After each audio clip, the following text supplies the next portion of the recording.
patnubay at gabay ng magulang ang kailangan. Maaaring may masiselang tema, lengguwahe, karahasan, sexual, horror o droga na hindi angkop sa mga Isang magandang laban nga matutunghayan natin ngayong gabi sapagkat susugurin na nga nito nila Samantha at Gabo. Eto nga si Victor Zafra o mas kilala bilang alias Tigre.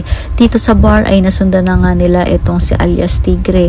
Subalit medyo hindi naman naging maganda ang simula nga nito nila Samantha sapagkat dahil nga dito kay Sebastian ay agad-agad nalaman ni Victor Zafra na naroon ang NCIA at anumang oras ay handa na itong dakpin.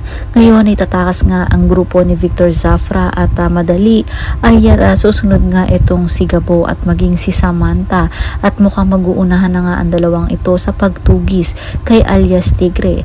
Subalit dito nga sa rooftop kung saan ay tumigil etong sina Victor ay agad-agad na maglalaban etong si Gabo at etong si alias Tigre at laking gulat nga nito ni alias Tigre sapagkat wala siyang alam na meron siyang atraso dito kay Gabo kung kaya tinatanong nga niya kung sino nga ba ito at ano ang kanyang motibo kung bakit niya ito hinahabol.